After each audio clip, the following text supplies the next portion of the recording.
Keluarga dari calon Bintara Polri 2021 asal Minahasa Selatan yang memprotes soal hasil pengumuman sang anak. Rafael Malalangi yang mengikuti tes seleksi semula dinyatakan lolos melalui siaran langsung.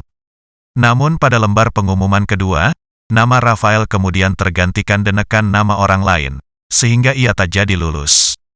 Dalam unggahan akun Facebook Christopher Tumalun, ayah dari Rafael Malalangi, meminta pada Presiden Jokowi dan Kapolri untuk menindaklanjuti kesalahan hasil kelulusan pada sang anak. Pria tersebut lantas menuturkan, sudah membuat syukuran atas kelulusan sang anak.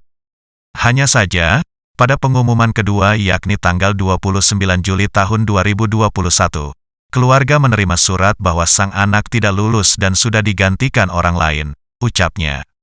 Dikutip dari tribunmanado.com, saat dikonfirmasi Rafael mengaku menangis dan merasa malu serta kecewa dengan hasil pengumumannya. Seluruh warga diakui Rafael sudah tahu bahwa ia lulus. Bahkan warga juga sudah memberikan ucapan selamat pada dirinya yang lulus tes Bintara Polri itu.